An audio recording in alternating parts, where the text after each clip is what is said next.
The American Michael Graham. Howdy, partner.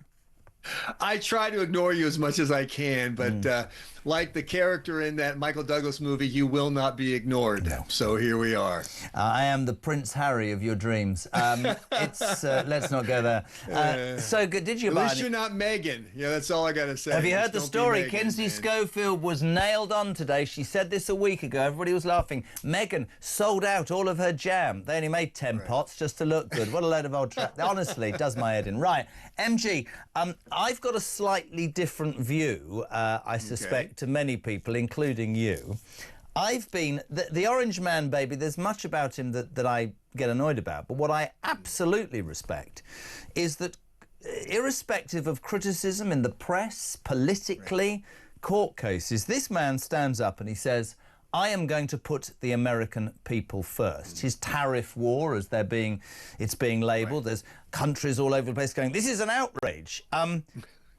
Myself, I would crave a politician in the United Kingdom who would say, we're not going to be screwed. We're going to make sure that we put ourselves in the market. We're going to make stuff. We're going to get a good price. I'm going to make sure that the American people, the British people in effect, can be successful. And all these people that are up in arms, I mean, that's why I supported, I said earlier to somebody else, Brexit, because I thought we would become successful again, lead the world, make stuff instead of importing cheap stuff. I'm totally with your president. Are the American people behind him? They're split. I mean, polls show that tariffs aren't particularly popular. People understand them as a tax on the person who's going to the store and buying stuff. And the fact is that Americans, for all their talk about buy America, whatever, like everyone else, to buy cheap stuff. And they go to the big box store and they load up their cart with stuff made in, in countries with much lower wages. And they go home and they're happy to have their cheap T-shirts and whatnot. So I don't know. I think people who say they know how this is going to play out on either side. People are predicting there's going to be a golden age for American manufacturing. They don't know. People who say we're doomed. This is going to be, the Great Depression. We're doomed. I think we're in a wait and see point. But you hits on something that I don't think the political class grasps. In this era when the confidence in the elites who govern us is so low because they got so much stuff wrong, going back to the Iraq war and coming up through today, COVID, etc. People, when you say to them, hey, the experts say tariffs stink, the experts say the tariffs going to cost you money, that doesn't have the same impact that it would have had a generation ago. But when they see Trump, who clearly, whatever else you think of the guy, wants America to win, that's the message people are picking up. And that's why polls show, even though, and it depends, polls are to a degree all over the place. Some have him still above water, some have him below, but generally speaking, he's polling better than he ever polled during his first term. And I think that's because people think even if he's wrong for the right reason. He wants America to win.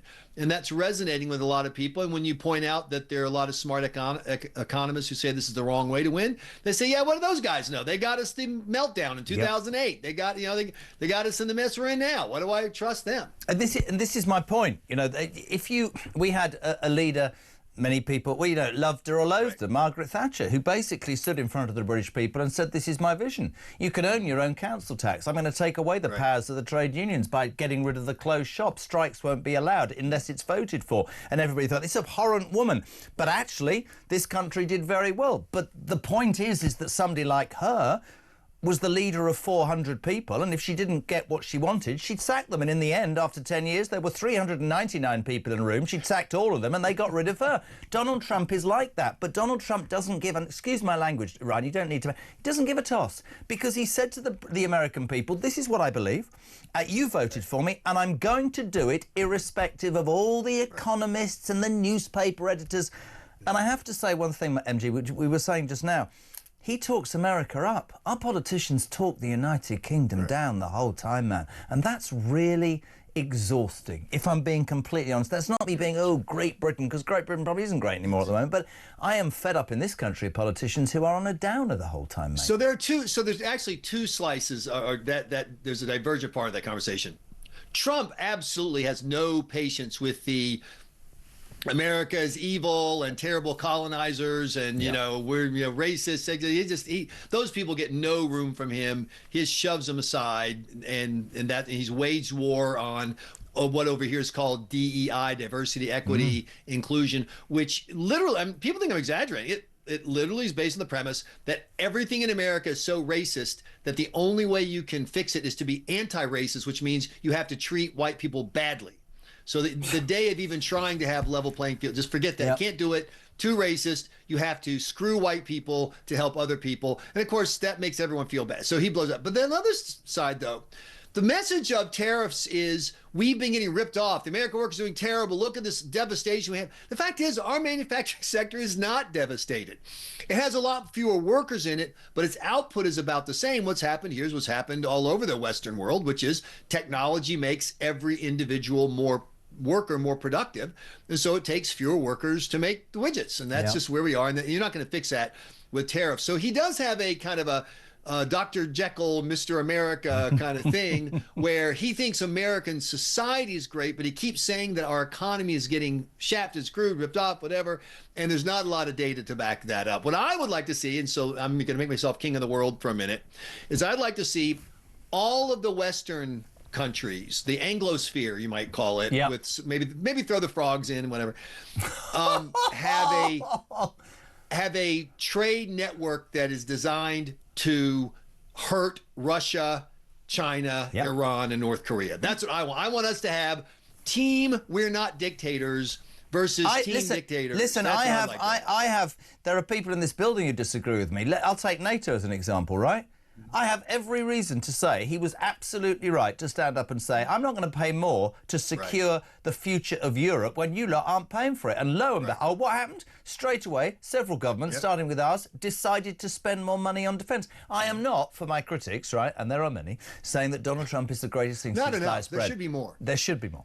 But I would just love that passion. I would love that belief, that verve, that desire, that irrespective of who's going to knock me over, I'm going to do right by you. I noticed today ex-Vice President Mike Pence has slammed Donald's tariff plans. Do we care? Not really.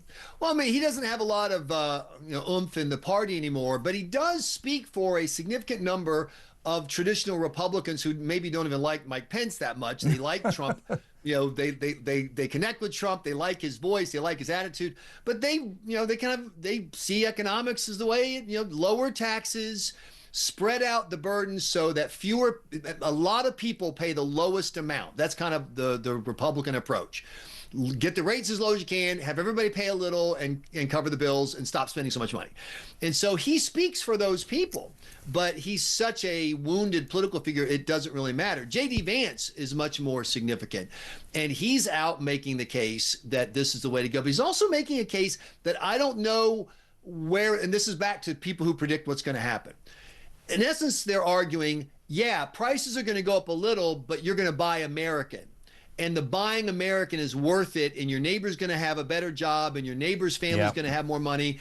And so it'll trickle down. We've never had someone say, yes, you're going to pay more and you should like it. And look, I don't. There's a big buy American sentiment. Like in this country, they say you're not going to pay more. Watch my lips, and then they get elected, and it costs twice as much. I mean, honestly, and we've got clips from Starmer in the election campaign going, "Watch my lips, no rises in council tax. Oh, it's gone up again." Quick question, two very quick questions, because we've only paid you a certain amount today, so you're not going too much, shall we?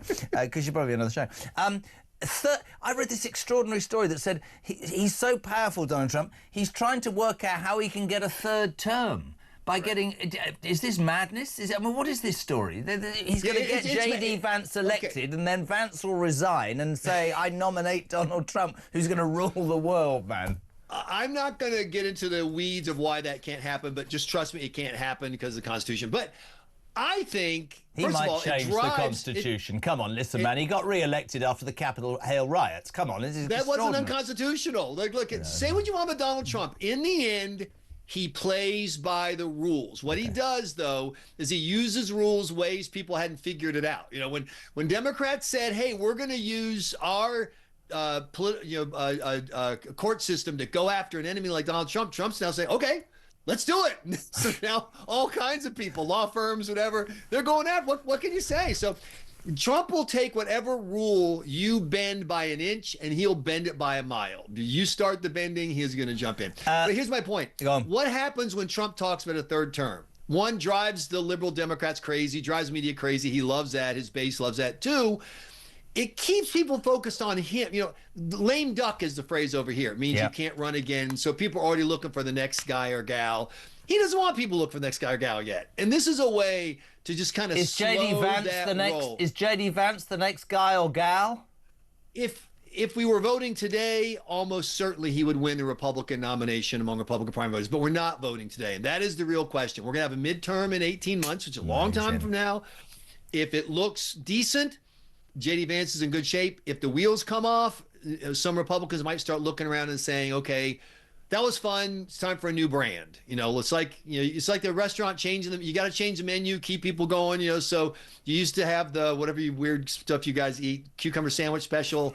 Now you're having the toffee and walnut special. Whatever. Treacle. You guys eat treacle, something like that. What's wrong with treacle? The other question I want to ask you before you go, Elon Musk. Extraordinary. Now, rumours today that he's going to step back from his role and return to Tesla. Have they fallen out? Is this just BS? What's happening?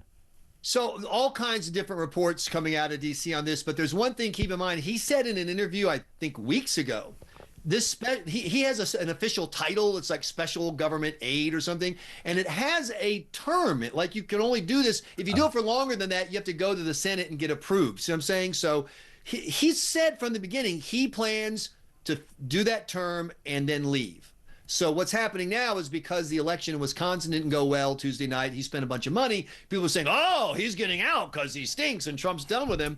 And other people are saying, no, he always said he was going to serve this special governmental aid term and then move on. And he said, I think last week, he thinks he can find all the cuts to get to $1 trillion in savings before his regular term ends. But who knows? You have such an amazing country. Trump could fling him out of a window at the White House any day now. He's got to be ready. I'd like to say there is for me a heroine of your government. What's the press secretary? Is it Caroline Levitt? Caroline Levitt, an acquaintance of mine. Mate, she is extraordinary. She makes time. Donald Trump look like he's weak. She's got a parent.